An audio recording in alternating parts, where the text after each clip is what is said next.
খুঁজে বেড়াচ্ছি। মুআজ্জাজ সামিনে কেরাম, আমরা তো এটা বলি, সর্বদা বলি যে রাসূল করিম সাল্লাল্লাহু আলাইহি ওয়াসাল্লামের আদর্শের মাঝেই মানব জাতির সফলতা আছে। সে যে যেখানেই সফলতা খুঁজে বেড়াক না কেন, রাসূল করিম সাল্লাল্লাহু আলাইহি ওয়াসাল্লামের সুন্নাত ছাড়া কোনো জায়গায় সফলতা পাবে না। মুআজ্জাজ সামিনে কেরাম, আরবের যে যুগটাকে বলা হয় আইয়ামে জাহিলিয়াত, সে আইয়ামে জাহিলিয়াতের একটি ঘটনা আমি আপনাদের সম্মুখে তুলে ধরতে চাই। কারণ আমাদের পশ্চিম বাংলার মানুষ ঘটনা ছাড়া কিছু বুঝে না, তো একটু ঘটনার মাঝেই শিক্ষা তারা নিতে চায়।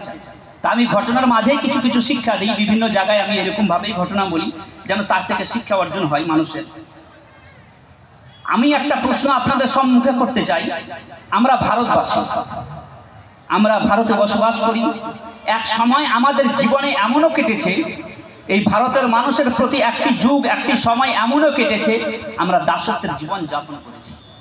ইতিহাসের প্রমাণ, 200 বছর আমরা ইংরেজদের গোলামি করেছি। 200 বছর ইংরেজদের আমরা গোলামি করেছি।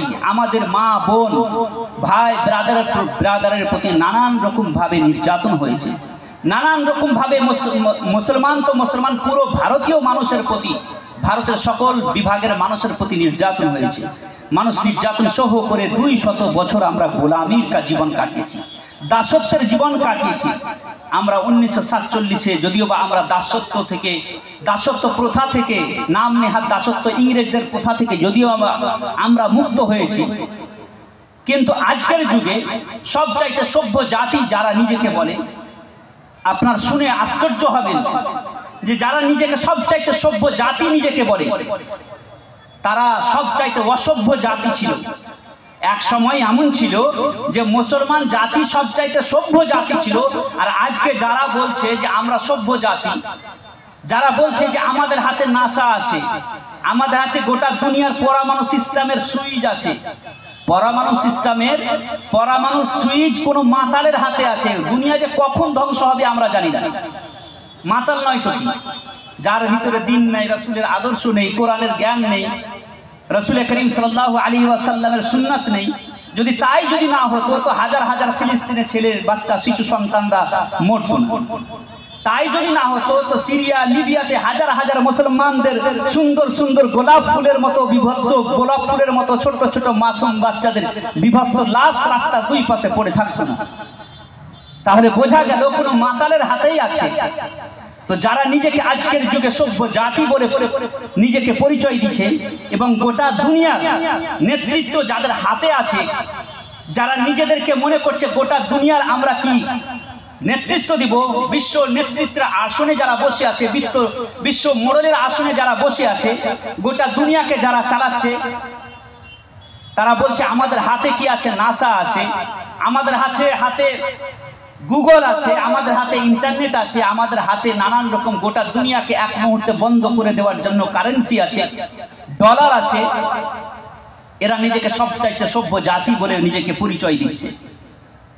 যখন শীতের সময়, এখন শীতের সময় আসছে, এই শীতের সময় যখন রাস্তার পাশে যখন কুকুরের বাচ্চাগুলো যখন মরে যাবে, তখন অ্যানিমাল রাইটস নিয়ে যারা কথা বলে, পশুদের অধিকার নিয়ে যারা কথা বলে, তারা মিডিয়াতে এসে বলবে যে অমুক জায়গাতে কুকুরের বাচ্চা মরে গেছে শীতের কারণে।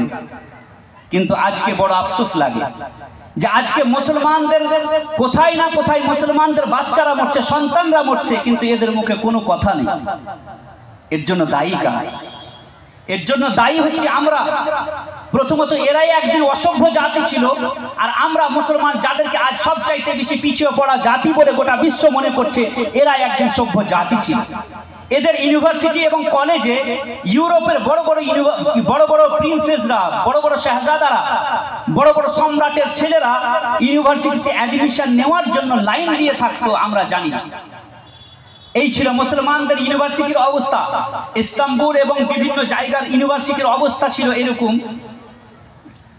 এইরকম অবস্থা ছিল যে বিভিন্ন জায়গায় মুসলমানরা বিভিন্নভাবে আবিষ্কার করে গোটা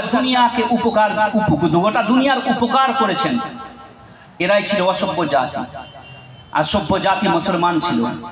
একটি ঘটনা ইউরোপের মধ্যে ঘটে যায়। সেই অসভ্য জাতিদের মধ্যে যখন আইয়ামে জাহিলিয়াত বা অন্ধকর্ময় যুগ হয়, সেই সময় সে অসভ্য জাতিদের মধ্যে একটি নিয়ম ছিল। যারা ইতিহাস নিয়ে পড়াশোনা করেন তারা জানেন যে সেই সময় রাজা এবং বাদশাহ, ইউরোপে রাজা এবং বাদশাহ তো থাকতো, কিন্তু রাজা এবং বাদশাদের হাতে কোনো জাতির কোনো রাজনৈতিক ব্যবস্থা এবং নিজের দেশের কোনো আইন কানুনের ব্যবস্থা রাজার হাতে থাকতো না, বরং সে দেশের যারা চার্চ বা ধর্মগুরু হতো তাদের হাতে থাকতো। বিভিন্ন এখন তো হলিউড বলিউডের মধ্যে বিভিন্ন জায়গাতে এখন চলে এসেছে এই কথাগুলো, বিভিন্ন ইতিহাস নিয়ে অনেক সিনেমা তৈরি হচ্ছে এই নিয়ে।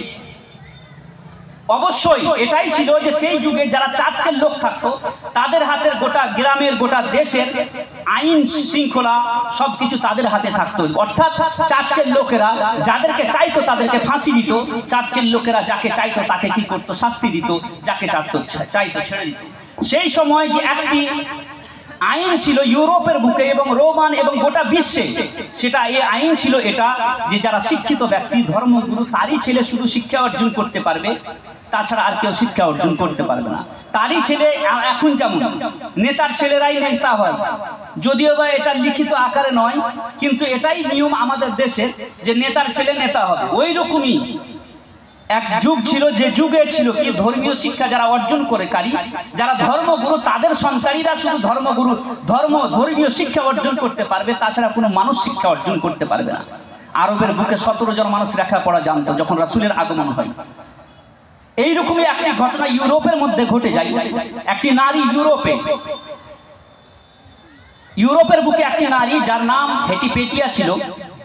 হেটিপেটিয়া ইংল্যান্ড থেকে গিয়ে রোমে গিয়ে কিছু দর্শন শিখেছিল, কিছু ফিলোসফি শিখেছিল, কিছু হিকমত ও ফালসাফা শিখেছিল। যখন জ্ঞান অর্জন করার পর, শিক্ষা অর্জন করার পর হেটিপেটিয়া নিজের দেশে যখন ফিরে আসলো, ফিরে আসার পর হেটিপেটিয়া নিজের দেশকে, নিজের জাতিকে, নিজের জনগণকে শিক্ষা দিতে সে শুরু করেছিল। জনগণকে অন্ধকার থেকে আলোয় নিয়ে আসতে শুরু করেছিল। যখন চার্চের লোকেরা জানতে পারলো যে একটি নারী দেশ ও জাতিকে শিক্ষা দিতে শুরু করেছে, একটি নারী দেশ ও জাতিকে অন্ধকার থেকে আলোয় নিয়ে আসতে শুরু করেছে, তখন চার্চের লোকেরা, চার্চের পুলিশরা সে হেটিপেটিয়াকে গ্রেফতার করলো। গ্রেফতার করার পর হেটিপেটিয়ার জন্য কিরকম ভয়ঙ্কর শাস্তি নির্ধারিত করেছিল শুনুন। যে হেটিপেটিয়াকে উলঙ্গ করা হোক, তারপরে তার শরীর থেকে চামড়াকে খুলে নেওয়া হোক, তারপরে তাকে আগুনে নিক্ষেপ করা হোক। হেটিপেটিয়ার দোষ কি ছিল? হেটিপেটিয়ার অপরাধ কি ছিল? হেটিপেটিয়ার দোষ এটাই ছিল যে সে শিক্ষা অর্জন করেছিল, সে জ্ঞান অর্জন করেছিল, সে জনগণকে অন্ধকার থেকে আলোয় নিয়ে আসার চেষ্টা করেছিল। আমি তো এটাই বলবো যে বর্তমান ইন্টারনেটের যুগ, গুগলের যুগ। আমাদের যদিও বা মুর্শিদাবাদে ইন্টারনেট বন্ধ আছে, যখন ইন্টারনেট চালু হবে তখন একবার সার্চ করে নেবেন, যে গুগলের মধ্যে আপনি গিয়ে দেখবেন যে সেই বিভিন্ন সাইটসে যখন যাবেন তখন দেখবেন যে সেই যুগে অনেক মানুষ ছিল যারা চাইছিল যে শিক্ষা অর্জন করব, জ্ঞান অর্জন করব, অন্ধকার থেকে আলোয় আসব, কিন্তু সেই যুগে ভয়ঙ্কর শাস্তির ভয়ে তারা শিক্ষা অর্জন করতে পারেনি, জ্ঞান অর্জন করতে পারেনি, তারা অন্ধকার থেকে আলোয় নিয়ে আসতে পারেনি। ওই সময়